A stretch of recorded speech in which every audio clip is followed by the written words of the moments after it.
오늘 제목같이 북 돋는다는 것은 난 오늘 요번에 말씀 준비하면서 알았어요. 시골에 가면은 나무를 심어놓고 거기다 흙을 이렇게 북돋아 이렇게 갖다 얹어주더라고요.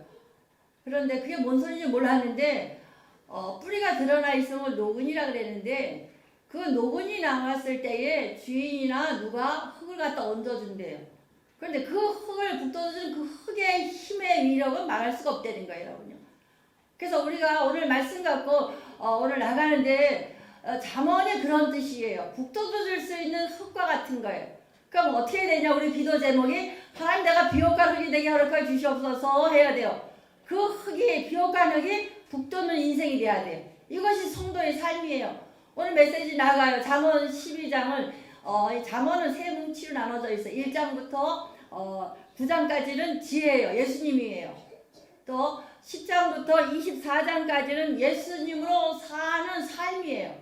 그 다음에 나머지가 이제 그 다음은 25절부터 31절 말씀인데 31장까지 말씀인데 오늘 말씀에서 은혜 받으시기 바라요. 12장 말씀이 여기에서는 이제 훈계가 나오는데 성도의 삶이에요. 예수로 사는 삶이에요. 어떻게 되느냐? 받아들이는 수용성이 있어야 돼요. 두 번째가 생명이 있어야 돼요. 세 번째가 지혜로 부지런해져야 돼요. 세 가지 반드시 있어야 돼요. 마지막에 지혜로 부지런 이게 그거예요. 내가 부지런해서 삽질 인생이지만 지혜로 예수님 안에서의 부지런함은 뭐가 돼요? 은혜잖아. 은혜 축복이잖아요. 이 세 키워드로 오늘 12장 말씀을 전해드릴게요. 이렇게 키워드 접근하지 않으면 잠언을 잘못 읽으면 정신이 없고 잘 이해가 되지가 않아요. 오늘 제일 먼저가 듣는 수용성이에요. 1절 말씀 훈계를 좋아하는 자는 지식을 좋아하거니와 징계를 싫어하는 자는 짐승과 같으니라 그랬어요. 훈계를 좋아하는 제가 말씀드렸죠. 1장부터 9장까지는 지혜 예수님이라고 하면 돼요. 근데 훈계를 여기 성령으로 바꾸면 돼요. 성령님이 수정 기능이 있으니까 모든 훈계는 수정하라고 주시는 메시지니까 반드시 성령이랑 같이 해야 되는 거예요. 반드시 기도하고 말씀 전해줘야 되고 여러분들 저 사람 참 잘못하는 부분이 있어요. 저 고쳐야 되는데 내 생각뿐만 아니라 모든 성도가 다 저 사람 고쳐야 되는데 그런데 그걸 말해주기 위해서는 많은 기도를 해서 성령님이 내게 와서 합력할 선을 이룬다 이 뜻이 뭐라 그랬어요? 성령님이 내 곁에 붙어서 열심히 일해 주시는 거예요. 그것이 합력할 선이에요. 무조건 둘이 합쳐서 선이 좋은 것이 일어나는 것이 아니라 성령님이 내 곁에 오셔서 같이 일해 주는 것, 열심히 일해 주시는 것이 합력할 선이에요. 그 훈계는 반드시 성령님을 모셔서 기도하고 그것을 누가 말씀하시게? 성령으로 말할 때에 그것이 훈계가 되고 수정기능이 있는 거예요. 그러니까 여기서 훈계를 좋아하는 자는 지식을 좋아하거니와 그랬어요. 훈계를 좋아하는 성령님을 모신 사람은 지식을 좋아하게 한다는 거예요. 성령님의 사역이에요.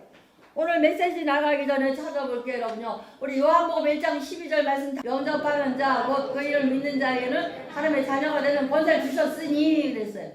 예수를 영접했어요. 지혜자들이니까. 영접했는데 그 이름을 믿는 자에게 영접하고 수용하는 자에게는 하나님의 자녀가 되는 뭘 주셨어요? 권세를 이미 받았어요, 여러분. 여러분은 그런 존재예요. 그럼 받았으니까 하나님의 훈계를 받아들이기 위해서는 수용해라는 얘기예요. 들어야 된다는 거예요. 영접했으니까 수용해라는 얘기예요.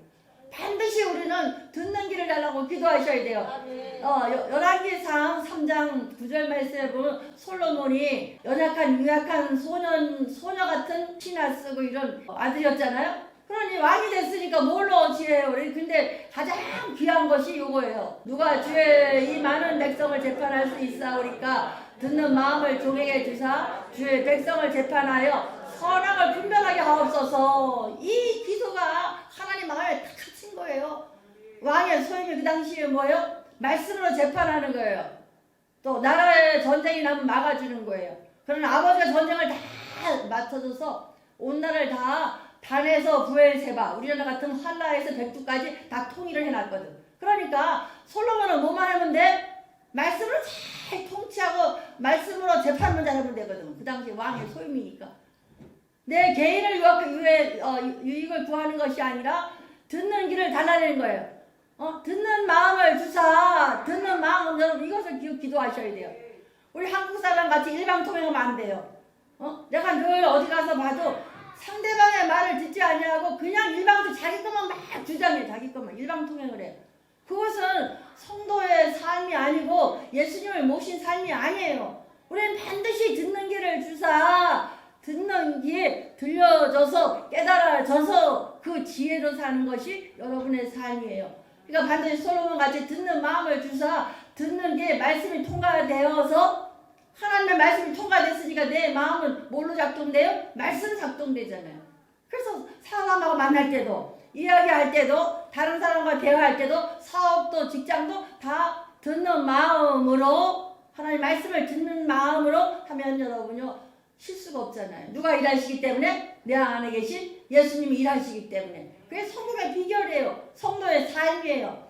우리는 더 중요한 것이 저들의 말을 들어줘서 저희들을 살려주고 세워줄 수 있는 역할을 할 수 있는 것이 우리예요. 그러니까 오늘 1절 말씀 주신 것처럼 훈계를 좋아하는 분은 뭐야? 말씀이 들려준다는 얘기예요.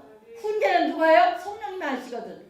성령님의 사역은 뭐냐? 말씀을 깨달아지게 하고 들려지게 하고 말씀을 잘 간직할 수 있게끔 해주시는 것이 하나님의 메시지고 성령님의 사역이에요. 요한복음 16장 말씀에 나와요. 요한복음 16장 성령장이에요. 여러분 쭉 읽어보시면 성령이 무엇을 하는지가 쭉 나와 있어요. 그가 와서 죄에 대하여 의에 대하여 심판에 대하여 세상을 책망하시리라. 책망이 훈계예요. 그가 누구예요? 성령님이. 요한복음 16장 성령장인데 성령님은 어떤 일을 한다가 쫙 나와요. 성령은 진리에 무슨 영 쭉 나오고 보혜사로 오셔서 우리 곁에 오셔서 여기서 합력하여 선을 이룬다. 곁에 붙어서 열심히 일해주신다는 거예요.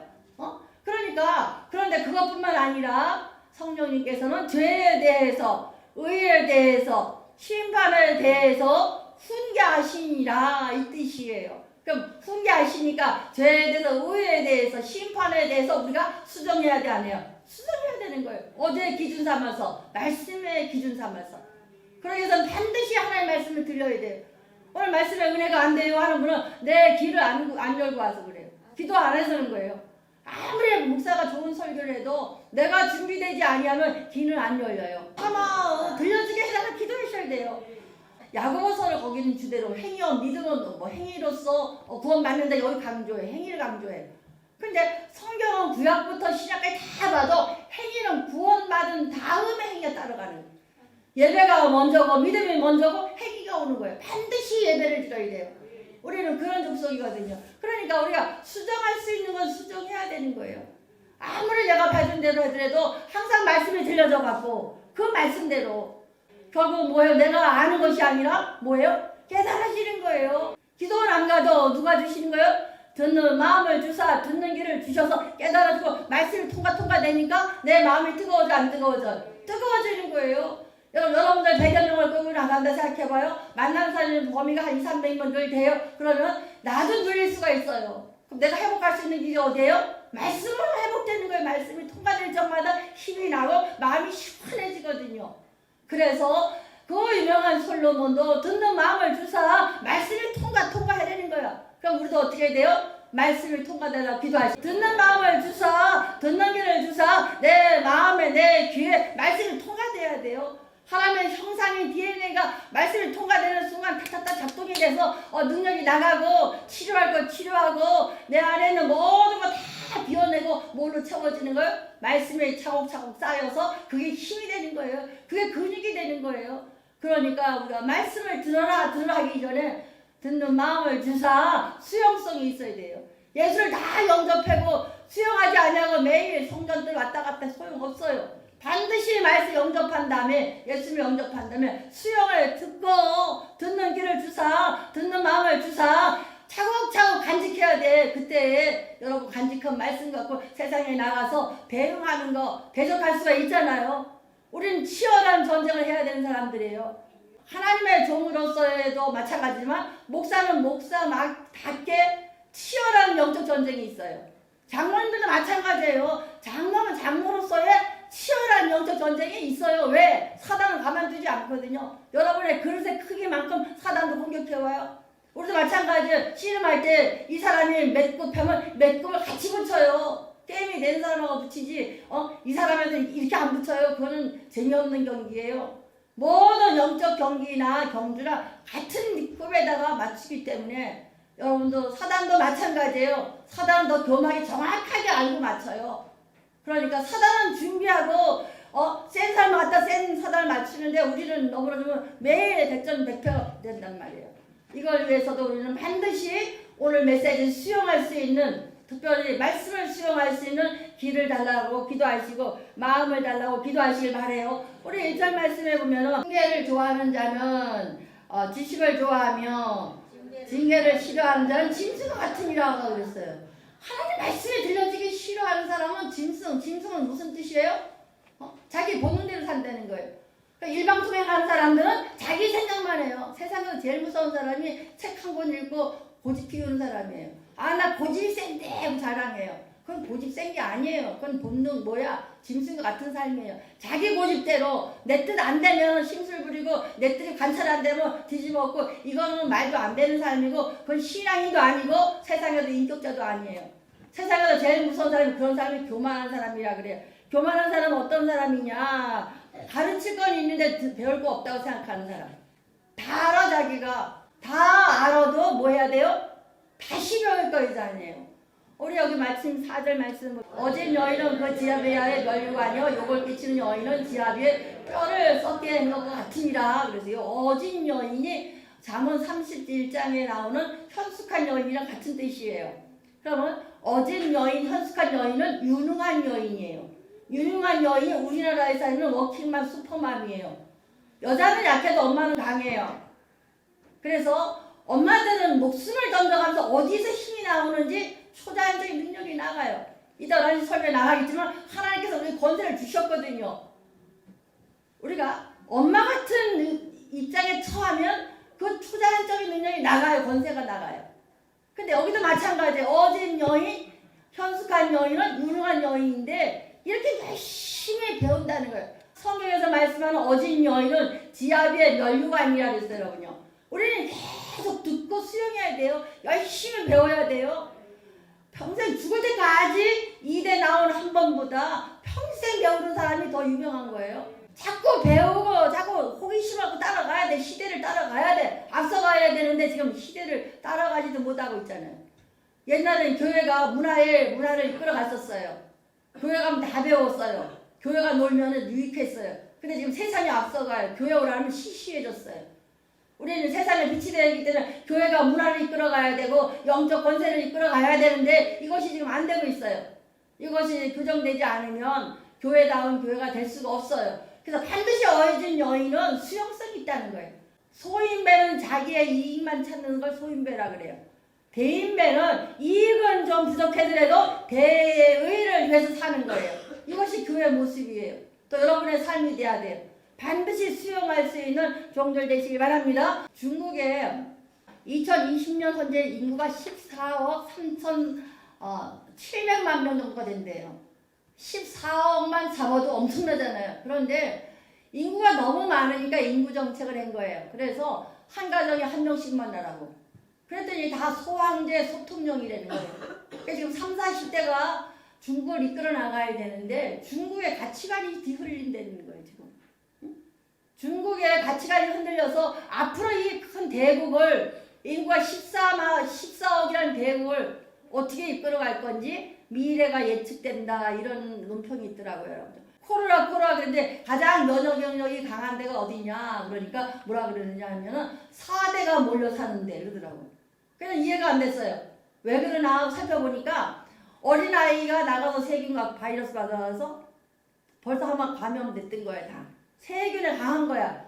또 청년들이 가서 뭐라 하면 바이러스가 집에 들어와 있대. 또 아들과 며느리도 나가서 또 그대로 또 바이러스 데리고 온다는 거야. 또 할아버지는 경로당에 가서 저 노인에 가서 바이러스 데리고 온대. 그러니까 그 집에는 바이러스의 균이 다양하게 들어와서 늘 겪었기 때문에 코로나도 제일 안 걸린대요. 그러니까 우리가 너무 과잉해서 끼리끼리만 있으면 어떻게 돼요? 면역력이 떨어진다는 거예요. 그래서 요양병원에서 많이 나오는 이유가 하나의 바이러스만 있는 데만 있었기 때문에 요양병원이 집단 감염이 된다 이런 뜻도 있더라고요. 우리가 모여 사는 것도 좋지만은 우리가 수용할 수 있는 여러분 종들 내시기 바랍니다. 두 번째가 생명이에요, 여러분. 수용하되 반드시 모든 사역이 생명 있게 하라는 거예요, 여러분요. 10절 말씀, 의인은 자기의 가축의 생명을 돌보나 악인은 그들을 잔인이라 했어요. 그래서 우리가 생명을 소중히 여기는데 의인은 가축의 생명을 돌보나 애완견이라는 얘기가 아니라 모든 생명을 귀하게 여기라는 얘기예요. 그럼 11절 말씀, 자기의 토지를 경작하는 자는 먹을 것이 많거니와 방탕을 따르는 자는 지혜가 없느니라. 우리는 경작에서 맞추는데 그것이 아니라 자기의 토지를 경작하는 자는 자기의 영역을 철저히 하라는 거예요. 왜? 경작은 뭐예요? 식물은 생명이 있어야 경작이 되잖아요. 교회도 마찬가지예요, 여러분요.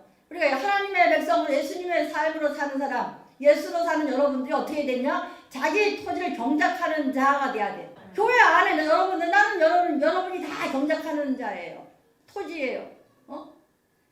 또 여러분의 사역이 경작이에요, 여러분요.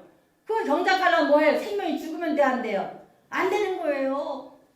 우리 선교의 영혼이 눈을 보면 다 틀리는 것도 있어요. 아유, 저 뽑아내야 돼, 진짜. 이럴 때가 있어요. 그렇지만 그 뽑아내는 게 아니라 생명을 살린 데 맞춰야 돼요. 경작을 해, 토지에다가. 그러면 싱싱하게 자라는 것도 있지만 시들시들 자라는 것도 있어. 그럼 시들시들 자라는 거에 거름을 주고 북 돋아줘서 어떻게 해요? 땅 힘도 받지만 북 돋는 힘으로 어떻게 해요?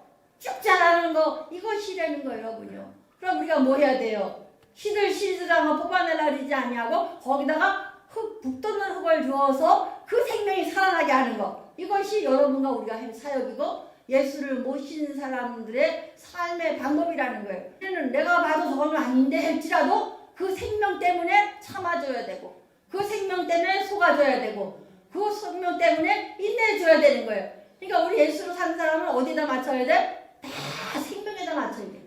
수용하고 인내하면서 생명에 맞추는 거예요. 뭐 반드시 말씀이 들려줘서 들린 말씀으로 여러분들이 그 말씀을 수용해서 그 말씀을 여러분도 살아나고 다른 영혼도 살리고 오늘 다 생명에다 맞춰야 돼. 청소를 같이 하면서도 생명에 맞춰야 되고 봉사를 하면서도 생명에 맞춰야 되고 가르쳐서 주입시켜 줬지만 가르치는 조건이 어디에 목표예요? 생명이에요, 우리는. 그래서 반드시 예수로 사는 성도들, 예수의 삶은 생명에다 맞춰야 돼요. 내가 좀 손해가 돼요. 저 성도 때문에 손해. 그러나 그 생명이 있다면 그 생명에 맞춰주면 내가 좀 손해가 보더라도 맨날 그냥 속아주고 그냥 넘어가는 거예요. 왜? 그 생명 하나라도 세우려. 그럼 누가 대신 복을 주셔요? 하나님이 주셔요, 여러분요. 그것이 예수로 사는 성도의 방법이고 삶의 모습이에요. 그 다음에 두 번째 말씀 12절 말씀, 악인은 불의 이익을 탐하나 의인은 꼭 뿌리로 말미암아 결실하느니라. 우리는 뿌리로 말미암아 열매 맺는 성도들이에요. 그러면 뿌리가 되려면 어떻게 해야 돼요? 계속 부지런히 영양분 공급받아야 돼. 그리고 또 뭐 해야 돼요? 인내해야 돼요. 나무사가 나무에 사과 주렁주렁 달려서 보기 좋아하고 누구 칭찬해요? 위로 나온 거 칭찬해요. 그러나 뿌리는 몰라. 우리는 뿌리는 그냥 내 방치 내버려요. 근체료 외에는 먹는 것도 없어요. 그러나 이 뿌리 역할은 대단한 거예요. 그러나 그 결실은 누구로요? 뿌리로 하는 거예요. 그러니까 우리가 뿌리 역할을 해주면 생명들이 맺어 안 맺어요? 맺는 거예요. 특히 여러분에게 요청해요. 우리 모든 제자들은 뿌리가 돼야 돼요. 한번. 뿌리가 되자. 뿌리가 돼야 생명이 되는 거예요. 북 돋는 흙이 되는 것은 수용성이 있을 때 비옥한 흙이 돼서 저 시들시들하는 영혼에게 북 돋는 흙을 줘서 그 힘의 위력을 발휘해서 사람을 세워주듯이 오늘 두 번째 말씀은 내가 생명을 위해서 뿌리가 되겠다 결심하셔야 돼. 한번 내가 뿌리가 되겠다. 오늘 결심하는 종들 되시기 바랍니다. 3절 말씀, 슬기로운 자는 지식을 감추어도 미련한 자의 마음은 미련한 것으로 전파하느니라. 여기 23절 지혜 안에 부지런함이에요. 부지런하면 다 좋은 게 아니에요. 늘 얘기했죠. 하나님 없이 열심히 하면서 삽질하는 거예요. 오히려 무작정 부지런, 무조건 저질이 사고 쳐요.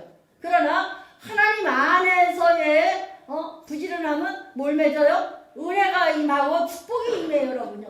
내가 늘 섭질하는 인생 하지 말고 무슨 인생? 은혜를 구하란 말이에요, 은혜를요. 내가 하지 말고 지혜 안에서 부지런하라고요. 26절 말씀. 의인은 이웃의 인도자가 되며 악인의 소행은 자신을 미혹하니라. 의인은 이웃의 인도자가 된다는 거예요. 예수님 안에서 부지런하면 다른 사람들을 인도자가 되는 거예요. 이끌어가요. 나도 살고 다른 사람을 이끌어갈 수 있는 영역이 넓어지잖아요. 영향력이 커지잖아요. 여러분들 다른 사람을 이끌 수 있는 사람이 돼야 되는 거예요. 나만이 아니고. 그 다음 27절 말씀. 게으른 자는 그의 잡을 것도 사냥하지 아니하니 사람의 부귀는 부지런한 것이라 그랬어요. 여기서 부지런함은 예수 안에서의 부지런함이에요. 잠언 1장부터 9절까지 지혜 예수님을 모신 사람들의 부지런함은 반드시 부귀는 부지런한 것이에요. 잘 살면 어떻게 돼요? 예수님을 모시고 열심히 뛰는 거예요. 다른 사람의 인도자가 되고 예수를 모시고 어떻게 돼요? 다른 사람들에게 열심히 뛰다면 축복은 들어와요. 되는 인생이 돼. 돈이 벌리는 인생이 아니 내가 버는 게 아니라 돈이 들어오네가 되는 거예요. 일이 들어오네, 일이 되네가 되는 거지 이 일을 내가 하는 거 아니잖아. 이 일은 되는 거예요. 내가 한다고 되는 거 하나도 없어요. 근데 우리는 내가 나 오늘 뭐 해야 되는데 이거 아주 제일 나쁜 버릇이죠. 우리는 그 자랑 삼아요. 오늘 목사님 나 뭐 해서 교회 못 가요? 문자 보내 딱딱딱. 그것은 삽질 인생이에요. 그것은 하나님 없이 그거밖에 안 돼. 자기밖에 안 돼요. 그러나 우리가 넓게 하나님 말씀인 것이 지혜로 하나님을 모시고 열심히 하면 부귀는 들어와요. 축복이 들어와요. 물질은 들어와요. 한번 해보세요. 한번 5년만 집중해 해보세요. 모든 예배에 막 다 참석하고 예수님 모시고 가보세요. 어느 날 지형이 쭉쭉 넓어지고 다 똑같은 얼굴인데도 땅이 생기고 여러분 중심을 보신 하나님 모든 부귀는 어디로요? 예수 안에서의 부지런함이에요. 예수 안에서의 부지런함.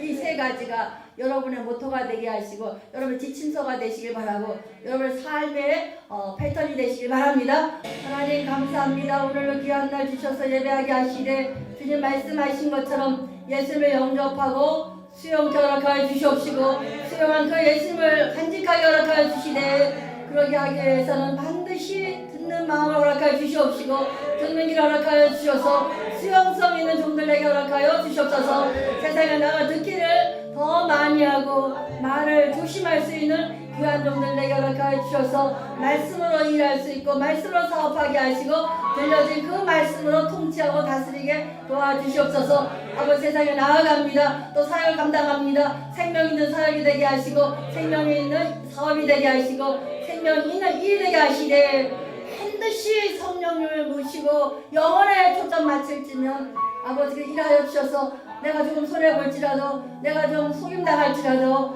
생명에 맞췄을 때에 아버지께서 일이 되네 돈이 들어오네 할 수 있게 만들어주신 그 하나님의 은혜를 기억하고 삽질하는 인생이 아니라 아버지 은혜로 사는 삶이 되게 도와주시옵소서. 아버지 그러기 위해서 예수 안에서 부지런하기 원합니다. 아버지 그냥 내가 부지런한 것이 아니라 예수님 모시고 열심히 뛸 때에 합력가의 선을 이루시는 여섯 태우셔서 열심히 일해 주시는 성령님과 동행하는 삶이 되게 도와주셔서 아버지가 우리에게 주시고자 하는 모든 축복을 받고 저 세상을 향하여 열심히 질주할 수 있는 귀한 종들 되게 축복하여 주시옵소서. 이제는 주 예수 그리스도의 은혜와 하나님 아버지의 극진하신 사랑하심과 성령님의 감동 내주 충만하심이 오늘 일부 들으시고 사역하시는 모든 신명들 위해 영원토록 함께할지어다.